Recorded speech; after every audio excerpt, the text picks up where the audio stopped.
નમસ્કાર વિદ્યાર્થી મિત્રો, ધોરણ 10 માં અંગ્રેજી વિષયમાં આજે જે આપણે 7 કાળનું જે રિવિઝન કરેલું એના જે શોર્ટ કી છે યાદ રાખવા માટેની કે કઈ રીતે આપણે આપણા પોકેટમાં આજે અગત્યના 7 કાળ છે એ રાખી શકીએ.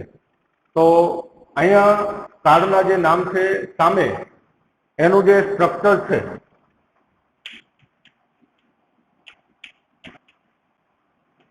એ અહીંયા આપણે લખશું કે સાદો વર્તમાન કાળ છે, ચાલુ વર્તમાન કાળ છે, પૂર્ણ વર્તમાન છે, સાદો ભૂતકાળ છે, ચાલુ ભૂતકાળ છે, પૂર્ણ ભૂતકાળ છે અને સાદો ભવિષ્યકાળ છે. એમાં કઈ વસ્તુ એવી છે કે જેનાથી આપણે વાક્યને ઓળખી શકીએ કે આ સાદા વર્તમાન કાળનું વાક્ય છે, આ ચાલુ વર્તમાન કાળનું છે, આ પૂર્ણ વર્તમાન કાળનું છે. તો સૌ પ્રથમ છે ધ સિમ્પલ પ્રેઝન્ટ ટેન્સ. અહીંયા ટેન્સ લખ્યું નથી, TENSE. ધ સિમ્પલ પ્રેઝન્ટ ટેન્સમાં કઈ વસ્તુ મુખ્ય છે કે તો કે હકાર વાક્ય હોય તો મૂળ ક્રિયાપદ આવે અથવા એસ કે ઈએસ વાળું ક્રિયાપદ આવે. નકાર હોય ને પ્રશ્નાર્થ હોય તો કે ડુ અને ડઝ નો ઉપયોગ થાય. મિત્રો, ડુ અને ડઝ નો ઉપયોગ થાય અને એની સાથે મૂળ ક્રિયાપદ આવે. એની સાથે મૂળ ક્રિયાપદ આવે. બરોબર. આ સાદા વર્તમાન કાળનું જેને કહેવાય શોર્ટ કી કહી શકાય કે મૂળ ક્રિયાપદ હોય, એસ કે ઈએસ વાળું રૂપ હોય, ડુ ડઝ હોય તો સાદા વર્તમાન કાળની ઓળખાણ થાય. પછી ચાલુ વર્તમાન કાળ છે તો ચાલુ વર્તમાન કાળમાં એમ, ઇઝ અને આર છે એની સાથે આઈએનજી વાળું રૂપ આવે. આ ચાલુ વર્તમાન કાળની ઓળખાણ. પૂર્ણ વર્તમાન કાળ છે તો એની સાથે હેવ, હેડ અને પાસ્ટ પાર્ટિસિપલ આવે, જેને ગુજરાતીમાં આપણે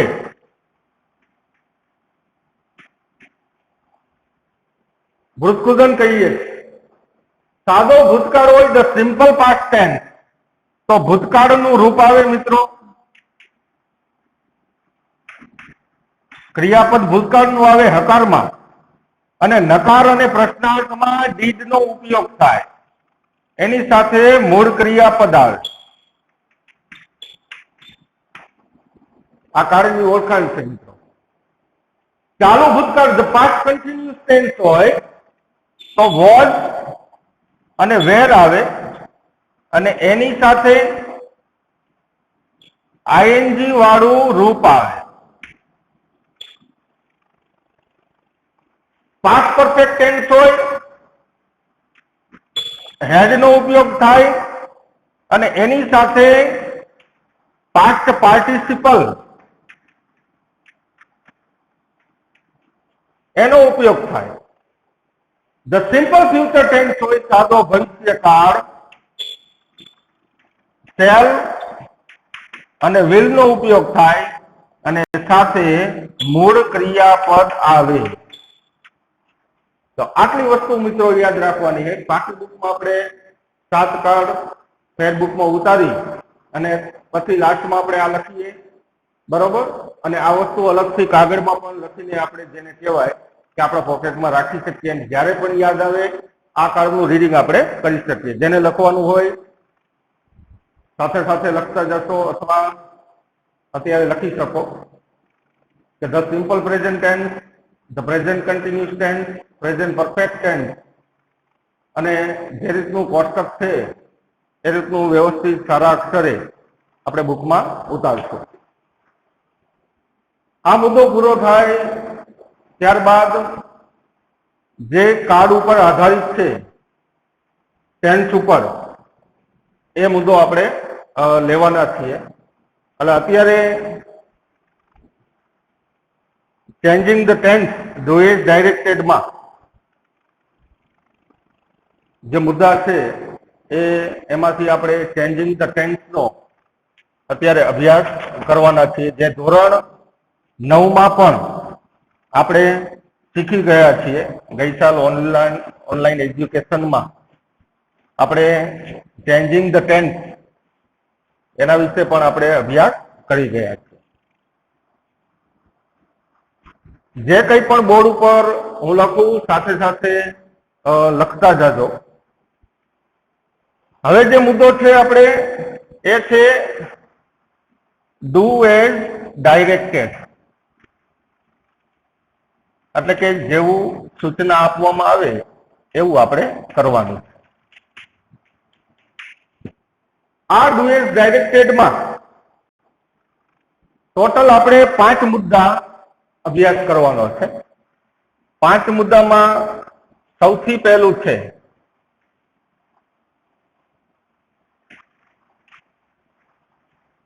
changing the tense. Second number ઉપર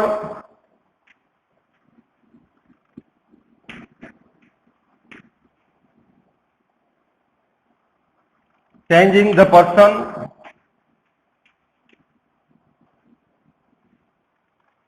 થર્ડ નંબર ઉપર છે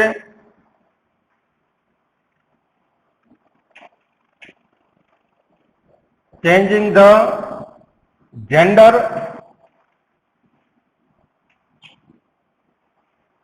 ફોર્થ નંબર ઉપર છે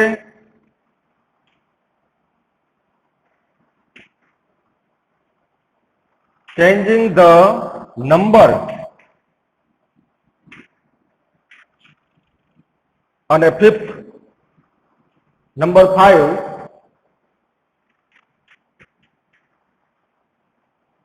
એક્ટિવ એન્ડ પેસિવ વોઇસ. આ 5 મુદ્દાનો અભ્યાસ આપણે કરવાનો છે.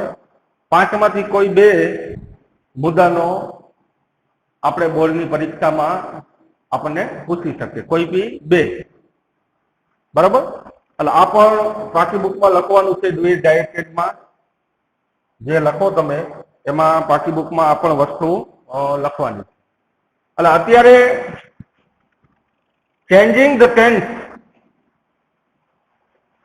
જે આપણે પરીક્ષા અત્યારે લેવાના છીએ એમાં ચેન્જિંગ ધ ટેન્સ નો જેને કહેવાય કે પેરેગ્રાફ મેં મૂકેલો છે.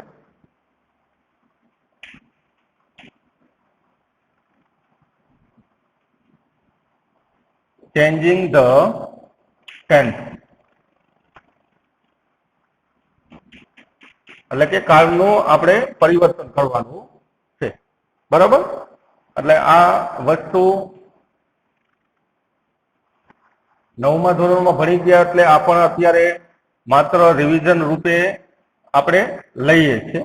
અને સાથે સાથે એ પણ વસ્તુ કે માત્ર રિવિઝન ન સમજતા જે વસ્તુ આવતી હશે એ રીતે હું અહીંયા લેવાનો છું.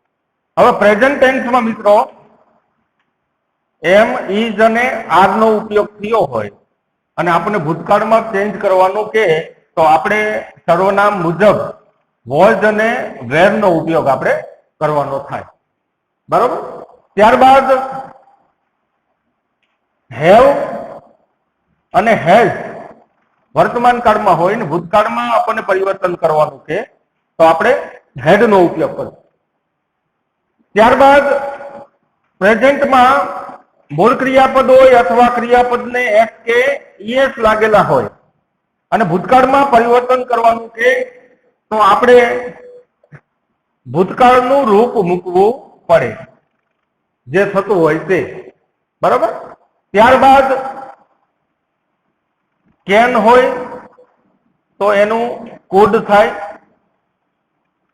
મે હોય MAY તો એનું માઇટ થાય. ત્યારબાદ શેલ આપ્યું હોય તો એનું શુડ થાય. ત્યારબાદ વિલ આપ્યું હોય તો એનું ભૂતકાળમાં વુડ થાય, WOULD. આ જરૂરી છે મિત્રો કે વર્તમાન કાળમાંથી ભૂતકાળમાં પરિવર્તન કરવાનું કે તો એમિજારનું વોજવેર થાય, હેવ હેડ હોય તો હેડ થાય, મૂળ ક્રિયાપદ અથવા SKS વાળું રૂપ હોય ગમે તે. અહીંયા ઉદાહરણ માટે મેં પ્લે અને પ્લેઝ આપ્યું. એનું પ્લેઝ એટલે કે ભૂતકાળનું રૂપ થાય. કેન નું કુડ થાય, મે હોય તો માઇટ થાય, સેલ હોય તો શુડ થાય અને વિલ હોય તો વુડ થાય. બરાબર? આવી વસ્તુ પણ બુકમાં આપણે લખવાની છે. હવે વાત છે કે ઘણીવાર પાસ્ટમાંથી પ્રેઝન્ટમાં પણ આપણને પરિવર્તન કરવાનું કે તો વોજવેર આપ્યું હોય તો સર્વનામ પ્રમાણે એમ, ઇઝ અને આર નો ઉપયોગ થાય. હેડ હોય તો હેવ હેડ મૂકવાનું થાય. ભૂતકાળનું રૂપ હોય તો કર્તા પ્રમાણે મૂળ ક્રિયાપદ કે SKS વાળું રૂપ મૂકવાનું થાય. કુડ આપ્યું હોય તો એનું કેન થાય, માઇટ હોય તો એનું મે, શુડ હોય તો સેલ અને વુડ હોય તો વિલ. આવી રીતે ચેન્જિંગ ધ ટેન્સમાં આનો ઉપયોગ આવી રીતે થાય છે. હવે પેરેગ્રાફ પણ સાથે સાથે સમજતા જઈએ.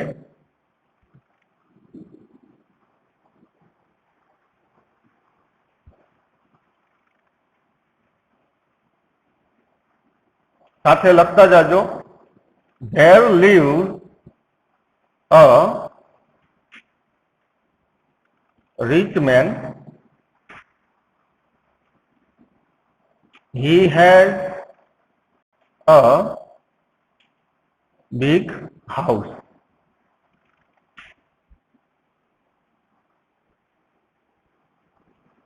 The most delicious fruits grow in his garden. Many boys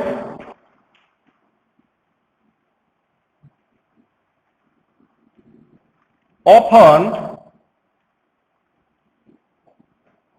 steal the fruits. આવી રીતે પેરેગ્રાફ હોય અને પેરેગ્રાફની સાથે આપણને અહીંયા સૂચના આપે. બે રીતે સૂચના આવી શકે મિત્રો કે begin like this અથવા start like this. begin like this અથવા start like this. અને જે પહેલું વાક્ય હોય એમાં આપણને હિન્ટ આપે, એટલે કે અમુક અંશ આપણને કે શરૂઆત આવી રીતે કરવાની. દાખલા તરીકે there lived ... આવી રીતે આપણને હિન્ટ આપી દીધી કે there lived થી આપણે વાક્યને સ્ટાર્ટ કરવાનું છે. તો અહીંયા આપણે એનો આન્સર લખીએ કે જ્યાં જ્યાં ક્રિયાપદ છે અહીંયા સૌથી પહેલા તો આપણે અંડરલાઈન કરવી, જેથી કરીને આપણને ખ્યાલ આવે કે ક્યાં ચેન્જીસ કરવાનું. કારણ કે ચેન્જિંગ ધ ટેન્સમાં માત્ર ને માત્ર ક્રિયાપદમાં ચેન્જીસ થાય, બાકી અન્ય શબ્દમાં કોઈ જાતનું ચેન્જીસ થતું નથી. બરાબર? તો અહીંયા વાક્ય છે કે there live. હવે લીવ માં એસ લાગેલો એ વર્તમાન છે, એનું ભૂતકાળનું રૂપ શું થશે તો કે lived a rich man. પછી છે he had આપ્યું છે, એનું ભૂતકાળનું રૂપ તો કે had a big house. ત્યારબાદ જ્યાં સુધી ક્રિયાપદ ન આવે વાક્ય આપણે સ્ટાર્ટ કરવાનું. the most delicious fruits. grow નું ભૂતકાળનું રૂપ તો કે GREW. in his garden. in his garden. ત્યારબાદ ચોથું વાક્ય કે many boys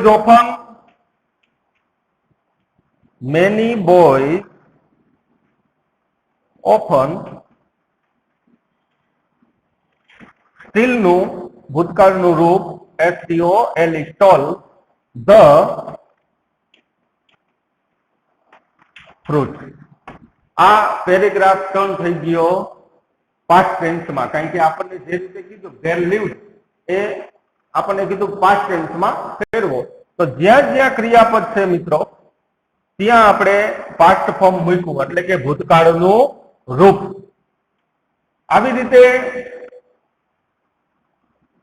પેરેગ્રાફને ચેન્જીસ કરવાના થાય. જે રીતની સૂચના આપણને મળે એ રીતે આપણે ચેન્જીસ કરવાના થાય.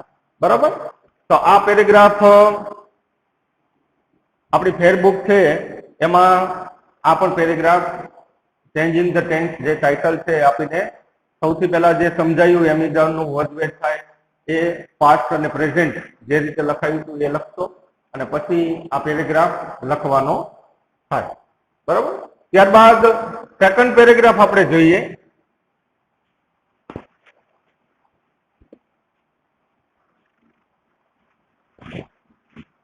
બીજા પેરેગ્રાફમાં પણ જે ક્રિયાપદ છે એ ક્રિયાપદ ઉપર જ આપણે ફોકસ કરવાનું થશે.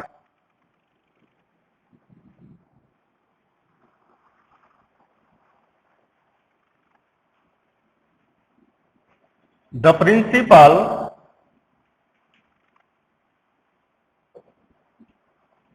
calls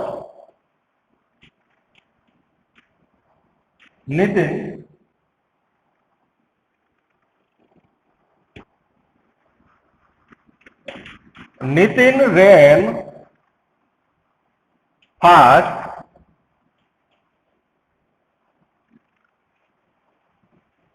to get to the office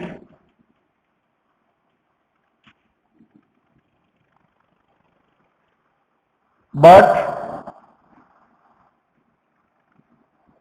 he fell down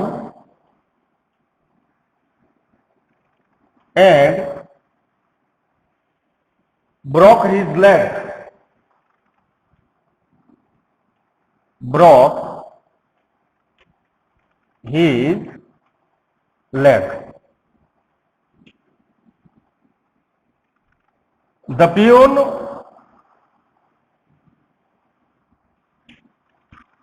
helped him.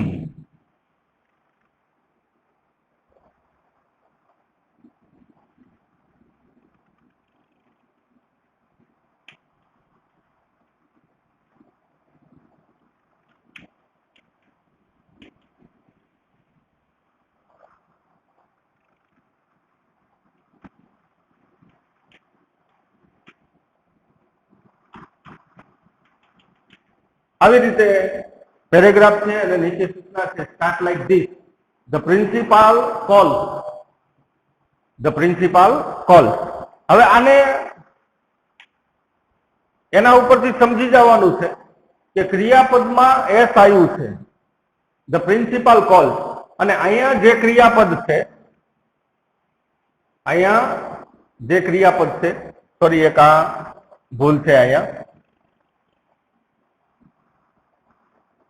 અહીંયા જે ક્રિયાપદ છે એમાં અંડરલાઈન કરી આપણે કોલ્ડ આપ્યું છે, ત્યારબાદ રેન છે, ત્યારબાદ ફેલ આપ્યું છે, અહીંયા છે બ્રોક અને અહીંયા છે હેલ્પ્ડ.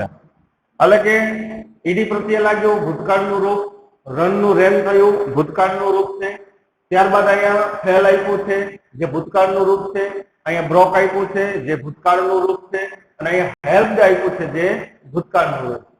તો ભૂતકાળના રૂપ છે ને આપણને એમ કીધું છે કે ધ પ્રિન્સિપાલ કોલ્સ થી સ્ટાર્ટ કરો, એટલે કે વર્તમાન કાળમાં ચેન્જીસ કરવાનું આપણને કીધું છે. તો હવે જ્યાં જ્યાં ભૂતકાળનું રૂપ છે અહીંયા વર્તમાનનું રૂપ આપણે મૂકશું. કેવી રીતે? તો કે the principal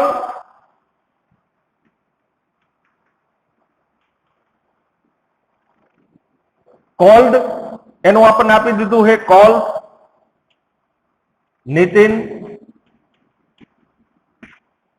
Nitin rain fast. Nitin ત્રીજો પુરુષ એકવચન છે. હી અને વર્તમાનમાં ચેન્જીસ કરવાનું હોય તો રેન નું થશે રન અને ત્રીજો પુરુષ છે એના આધારે ક્રિયાપદને કે યસ લાગે.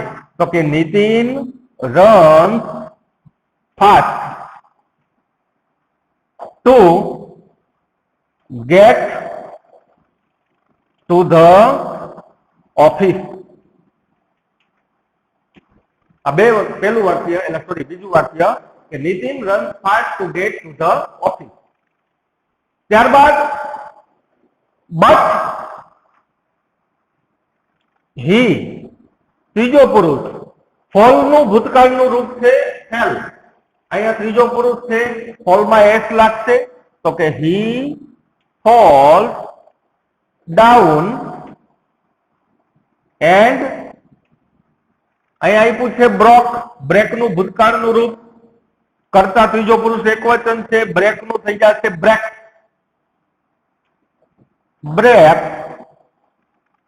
his leg.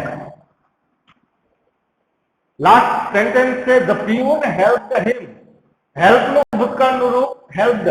હવે peon ત્રીજો પુરુષ he પણ હોઈ શકે અને she પણ હોઈ શકે પણ ત્રીજો પુરુષ છે આથી હેલ્પમાં એસ પ્રત્યય આપણે લગાવશું તો કે the peon